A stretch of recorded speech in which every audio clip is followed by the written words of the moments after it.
Hi, I'm Michonne Neal, author of the Cuil project. So basically, this is me asking for your support of this project. It's something I've been working on since I was 12 years old. It started as a form of escapism as well as an opportunity to explore ideas for myself. I love learning. I'm actually kind of addicted to it. If you've ever heard of the term sapiosexual, that's me. I love knowledge and everything to do with it.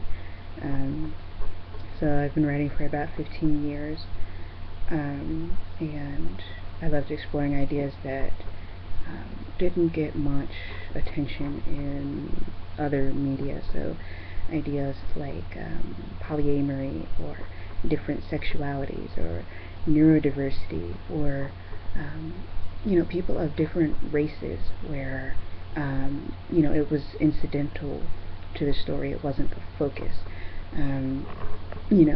Whenever there's something written about a marginalized person or just other people that we don't often see in media, the focus is always on, this is what makes them different. Oh, aren't they so weird? But for me, it was more just about exploring different experiences of different people. So really getting into the headspace of different kinds of people. What would they actually go through? Who would they actually be attracted to? What would it be like if they actually talked about things like consent or sexual preferences, not orientation per se, but the actual acts themselves. What is it like discussing, safe sex and what they're comfortable with and what they're not comfortable with, and people who actually know what the anatomy is. It's like people write about. I was always so bored reading erotica or seeing sex because there's so much misunderstood about it, and it's all the same, or it's made to seem, gross or disgusting, or, so I wanted to talk about it in a way that was real and not ashamed, and talk about the realities of, sexual assault or, failures to get consent in ways that, that weren't for the shock value, just talking about it as an actual experience of life. So, that's the way that I wrote it, as realistically as possible. In most literature and in media, characters are used more often as plot devices than real people. They don't seem genuine, or they're all based on, this normal cutout. You basically just, take a person, maybe a few qualities, and try to plop them down into this, this square of, normality or whatever, and so you don't actually get to see what it's like to be a different person. You get the same story over and over again, basically. So I wanted different stories. I wanted to know what it would actually be like, because my life, I can never relate to most of the stories in literature on TV. There weren't people like me. I fit into so many different minority categories, it's not even funny. But at bottom, the thing that matters the most is that I'm human. So I did my best to humanize people with different experiences. I write about neurodiversity and people who are differently abled, and people who just have variations in all sorts of different ways. And to write about it in a way that wasn't patronizing or tokenizing or anything. They just are what they are, and they are who they are. So Cuil fiction, it's Cuil because it breaks the bounds of traditional literature and media. It breaks the fourth wall quite a lot. I'm actually one of my characters. That's part of what makes it Cuil. It's sort of a semi-fictionalized version of myself in my experiences. But what makes it Cuil is the fact that each series or each book is a different level of abstraction away from the reality that we know. So not only are the people usually different from the ones that you usually see represented, the storylines are also quite different. So the situations they encounter, the things they can do, and the conversations they have are all quite interesting. They're very unusual and particular. So it also kind of pokes fun at traditional literature. So there's a lot of satire in what I write. So it's like it's half science and research in philosophy and erotica, and half satire and sarcasm and teasing.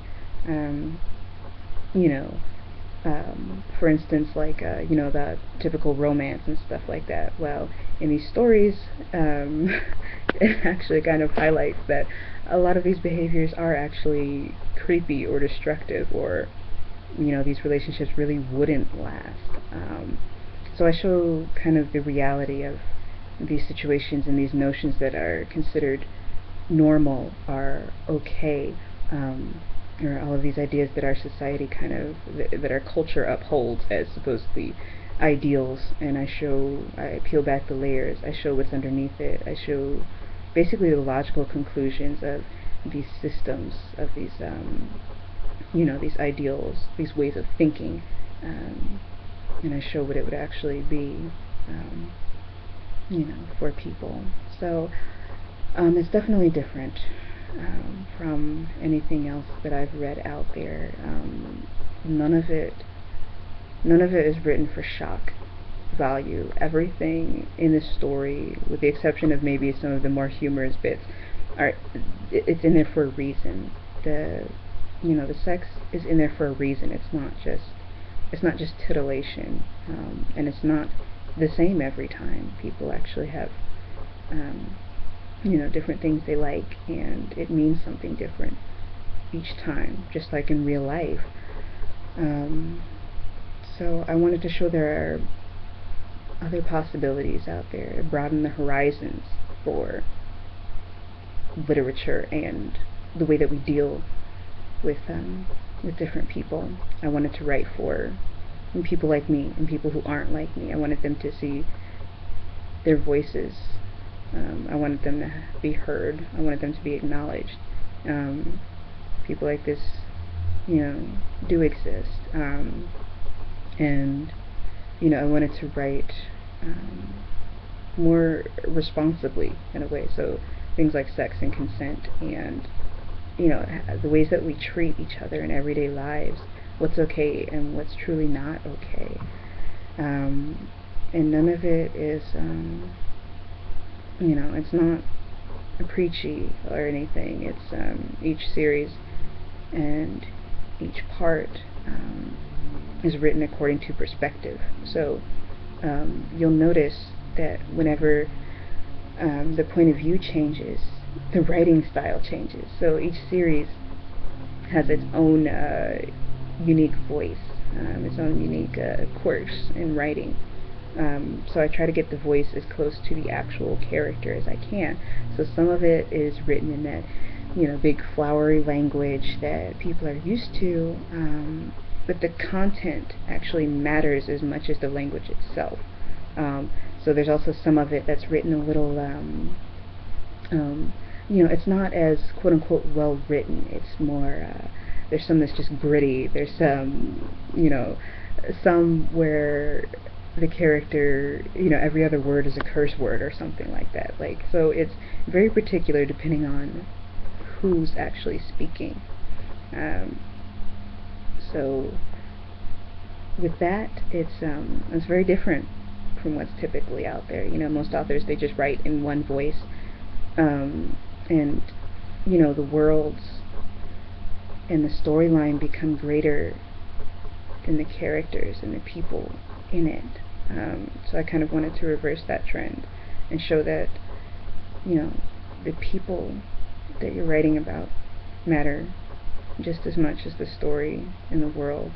And I wanted to show a true interaction between these people and the worlds they live in, you know, because normally what you get is a normal person plot down in, you know, an extraordinary world, and they don't seem to react. They don't seem to genuinely interact with it at all. They just kind of blindly react to events in their lives. So I didn't like that kind of victim mentality that's present in most of literature and media, where everything just kind of happens to people.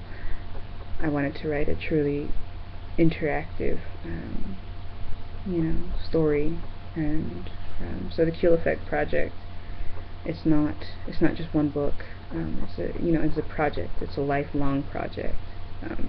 So if that sounds anything like what you'd be interested in, or just if you'd like to see more of it, or if you'd like to learn how to do it, then I'd really appreciate if you'd support me in that. So I'll be updating regularly, and I hope you'll join me for the journey. We'll see how it goes. So thank you.